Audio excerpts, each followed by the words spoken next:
तो देखिए भाई बच्चों, आज के इस वीडियो लेक्चर में मैं आप लोगों को सिखाने वाला हूं कि इलेक्ट्रोमैग्नेटिक इंडक्शन क्या होता है। तो इस टॉपिक के ऊपर स्टडी करने से पहले एक बार आप ये जानकर आइए कि मैग्नेटिक फ्लक्स क्या होता है, और मैग्नेटिक फ्लक्स के बारे में जानने के लिए पिछले वाले लेक्चर को देखना नहीं भूले। तो पहले निकलो और उस लेक्चर को देख के आओ, फिर इस पर आओ। क्लियर? तो भाई बच्चों, अब आपके पास हम डिस्कस करेंगे what is electromagnetic induction. Electromagnetic induction क्या है? तो सबसे पहले मैं आपको बता दूं, इलेक्ट्रोमैग्नेटिक इंडक्शन का जो फिनोमिना है वो फैराडे ने दिया था। भाई किसने दिया था? फैराडे ने दिया था, याद रखिएगा। तो इलेक्ट्रोमैग्नेटिक इंडक्शन क्या होता है? इलेक्ट्रोमैग्नेटिक इंडक्शन होता है कि द फिनोमिना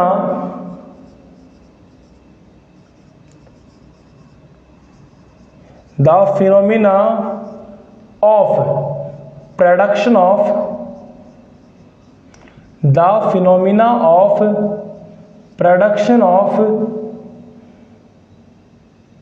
EMF और current due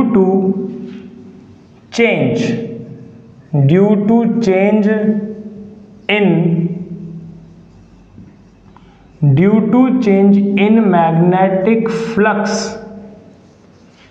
of a closed circuit. The phenomena of production of EMF or current due to change in magnetic flux of a closed circuit is known as electromagnetic induction, EMI। Installment नहीं है, electromagnetic induction है। तो electromagnetic induction होता है, देखिए क्या, जब हम किसी भी कंप्लीट सर्किट का, क्लोज सर्किट का, जब हम किसी क्लोज सर्किट का टाइम के रेस्पेक्ट में मैग्नेटिक फ्लक्स चेंज करेंगे, वेरी करवाएंगे, तो जब तक मैग्नेटिक फ्लक्स वेरी होता रहेगा, चेंज होता रहेगा, तब तक उस सर्किट में क्या होगा? करंट फ्लो होगा। That is called electromagnetic induction. तो इस एक्सपेरिमेंट को करने के लिए सबसे पहले फैराडे ने कुछ कंसिडरेशन किए। भाई बड़े आराम से कंसिडरेशन किए, उनको बड़े आराम से समझेंगे। तो सबसे पहले देखो फैराडे ने क्या किया। तो फैराडे ने जो किया, उससे पहले मैं आपको एक डायग्राम बनाकर समझा देता हूं कि इलेक्ट्रोमैग्नेटिक इंडक्शन क्या है। इलेक्ट्रोमैग्नेटिक इंडक्शन होता है, जस्ट फॉर एग्जांपल हमने ये ले ली कॉइल, ये कॉइल हमने बनाई, ये कॉइल बन गई, ठीक है। इस कॉइल के दोनों एंड्स के बीच लगा दिया हमने क्या? Galvanometer G। ये गैल्वेनोमीटर इसके दोनों एंड्स के बीच में लगा दिया। अब हम क्या करेंगे, यहां से एक मैग्नेट है N, that is south pole, इसको किसी वेलोसिटी v से मूव करवाएंगे। किसको? किसी वेलोसिटी v से मूव करवाएंगे, ठीक है। तो इलेक्ट्रोमैग्नेटिक इंडक्शन होता है जब किसी क्लोज सर्किट के मैग्नेटिक फ्लक्स में टाइम के रेस्पेक्ट में चेंज होता है, तो इसके अंदर क्या इंड्यूस हो जाता है? Electromotive force. इलेक्ट्रोमोटिव फोर्स कहें तो potential difference with zero internal resistance है। पोटेंशियल डिफरेंस ही बस टर्म यूज कर दिया EMF। तो जब हम किसी मैग्नेट को, तो इसका मतलब ये हमारे पास सर्किट है, कंप्लीट सर्किट हो गया। तो इस सर्किट के मैग्नेटिक फ्लक्स में अगर चेंज करेंगे तो इसके अंदर क्या प्रोड्यूस होगा? क्या इंड्यूस होगा? करंट इंड्यूस होगा या EMF इंड्यूस होगा। अब that is called electromagnetic induction. अब मैग्नेटिक फ्लक्स चेंज कब होता है? मैग्नेटिक फ्लक्स होता है BA cos थीटा। तो इसका मतलब या तो इसका मैग्नेटिक फील्ड चेंज हो टाइम के रेस्पेक्ट में। अब मैग्नेटिक फील्ड कहां से मिल रहा है? मैग्नेट से मिल रहा है, या फिर इसका एरिया कभी कम कभी ज़्यादा हो, तो एरिया तो बार बार पॉसिबल है नहीं, तो मैग्नेट को आगे पीछे कर लेते हैं। तो इलेक्ट्रोमैग्नेटिक इंडक्शन को समझाने के लिए फैराडे ने कुछ एक्सपेरिमेंट्स किए, जिनमें से पहला एक्सपेरिमेंट यही है। तो यही है एक्सपेरिमेंट नंबर 1। पहले तरीके से समझते हैं। तो फैराडे ने इलेक्ट्रोमैग्नेटिक इंडक्शन को समझाने के लिए कुछ एक्सपेरिमेंट्स किए भाई। तो पहला एक्सपेरिमेंट करते हैं। पहला फिनोमेना उसने किस तरीके से ट्राई किया, एक कॉइल ले लिया, वायर ले लिया ऐसे, वायर ले लिया ऐसे। एक मिनट देखता हूं मैं, मुझे वायर मिल जाए तो, दैट इज ठीक है। ये एक वायर है। अब ये बिल्कुल स्ट्रेट वायर है, बिल्कुल स्ट्रेट वायर है, ये बिल्कुल स्ट्रेट वायर। इसके ऊपर इंसुलेशन हो रखा है, तो इंसुलेशन को हटा के भी हम इसको कर सकते हैं। तो देखो, एक मिनट के लिए मैं मार्कर रख देता हूँ। ये हमारे पास एक वायर है। अगर हमें इलेक्ट्रोमैग्नेटिक इंडक्शन फिनोमेना करना है तो इसके एक एंड पे तो गैल्वेनोमीटर लगाएंगे, एक एंड पे गैल्वेनोमीटर लगाएंगे, तो दोनों एंड्स के बीच गैल्वेनोमीटर का पॉजिटिव और नेगेटिव टर्मिनल लगा देंगे। तो इलेक्ट्रोमैग्नेटिक इंडक्शन फिनोमेना करने के लिए सबसे पहले हमें क्या करना पड़ेगा, इसको वॉन्ड करना पड़ेगा, ऐसे वॉन्ड करना पड़ेगा, ऐसे वॉन्ड करना पड़ेगा। इसको हमने क्या किया, वॉन्ड कर लिया ऐसे। ये हमारे पास कुछ इस शेप में बन जाएगी। तो इसकी मैं एक बार क्लोटिंग हटा देता हूं, जिससे ये एक परफेक्ट एग्जाम्पल बन जाए। तो थोड़ा सा वेट करो भाई मेरे प्यारे बच्चों।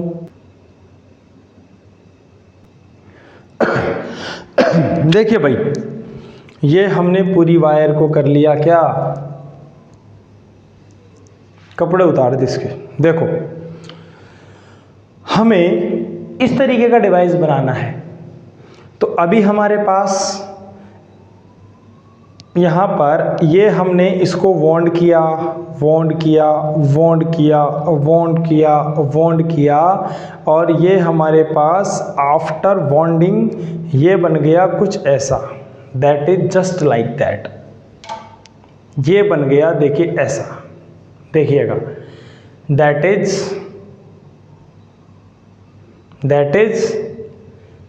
Is one and. ये स्प्रिंग जैसा बन गया, दैट इज कॉइल, इंडक्टर कहते हैं इसको। ये ऐसा बन गया। तो इस एंड के बीच में और इस एंड के बीच में हम गैल्वेनोमीटर लगाएंगे, क्योंकि गैल्वेनोमीटर स्मॉल डिफ्लेक्शन को भी क्या कर लेता है, कैप्चर कर लेता है। स्मॉल डिफ्लेक्शन को भी कैप्चर कर लेता है गैल्वेनोमीटर। तो देखिए भाई बच्चों, अब हम क्या करेंगे, तो फैराडे ने ऐसा एक कॉइल बनाया। ऐसा कॉइल बनाने के बाद इसके अंदर हमारे अंदर वॉन्ड कम है, क्योंकि वायर छोटा है, तो बहुत ज़्यादा वॉन्ड किया। इसके इस एंड को एक गैल्वेनोमीटर से कनेक्ट कर दिया और एक मैग्नेट लिया।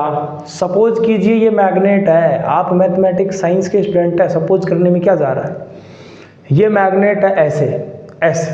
तो जब इस मैग्नेट को इधर से इन और आउट करेंगे, तो यहाँ पर जो गैल्वेनोमीटर हमने लगा रखा है, हमारी कल्पनाओं में लगा रखा है भाई। तो जो गैल्वेनोमीटर लगा रखा है, उस गैल्वेनोमीटर में डिफ्लेक्शन आता है। कब तक, जब तक ये मैग्नेट आगे पीछे होता रहता है। लेकिन जैसे ही मैग्नेट को अगर स्टेबल कर दिया, इसके अंदर छोड़ दिया, तो ऐसा नहीं है कि करंट बनता ही रहेगा, जीरो हो जाएगा।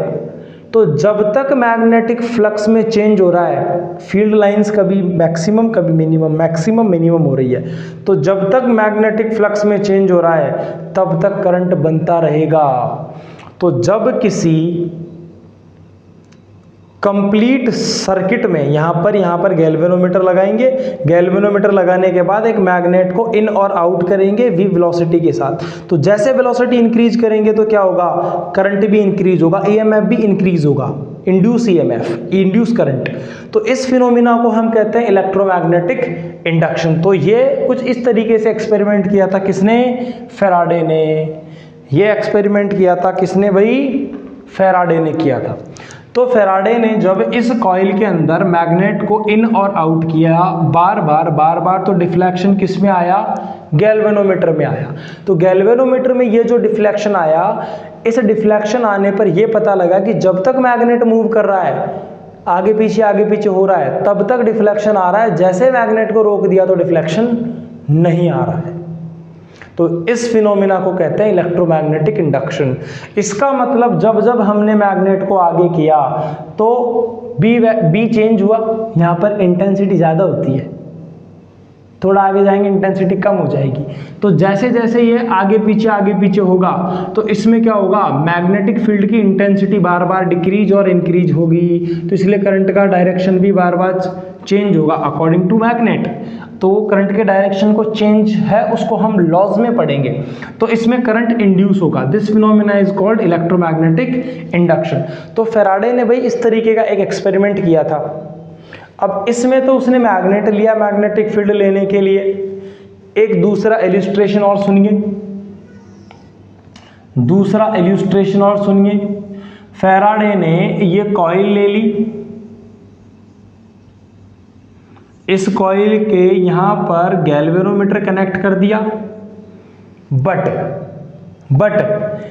एक कॉइल और ले ली, इस कॉइल के यहां पर स्टेडी करंट प्रोड्यूस करने के लिए बैटरी कनेक्ट कर दी, तो इसमें करंट प्रोड्यूस होता गया। तो अब मैग्नेट की जगह पर किसको, कॉइल को आगे पीछे किया। अब मैग्नेट की जगह पर कॉइल को आगे पीछे किया। कॉइल को क्यों किया, क्योंकि जब किसी वायर में करंट फ्लो होता है, तो अकॉर्डिंग टू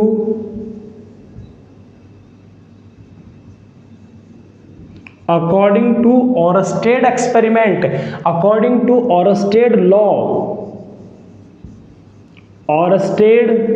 लॉ, अरे भाई 9th-10th क्लास याद कर लो ऑरस्टेड लॉ के लिए। तो जब किसी वायर में करंट फ्लो करता है तो उसके अराउंड मैग्नेटिक फील्ड बन जाता है। तो इसमें स्टेडी करंट फ्लो करवाया तो स्टेडी मैग्नेटिक फील्ड बन गया। कैसा करंट, स्टेडी करंट। तो स्टेडी करंट हमने फ्लो करवाया तो इसका मतलब स्टेडी मैग्नेटिक फील्ड बना, तो इसकी भी मैग्नेटिक फील्ड लाइंस बनी। और जब हम इसको v वेलोसिटी के साथ इधर मूव करवाएंगे तो इसमें क्या आएगा, फ्लक्चुएशन होगा। तो that is electromagnetic induction. Second उसने इस तरीके से इलिस्ट्रेट किया, ये तो स्टेडी करंट हो गया।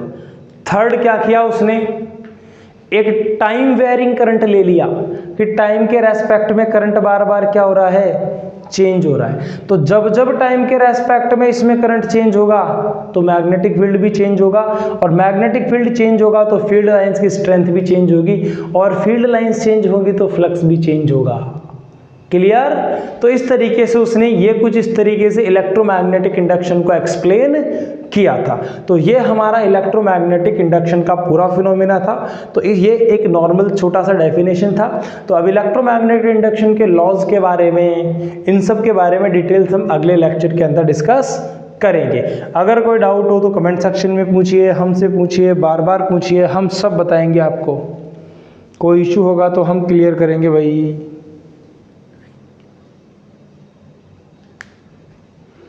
देखो बोर्ड पे देखो एक बार,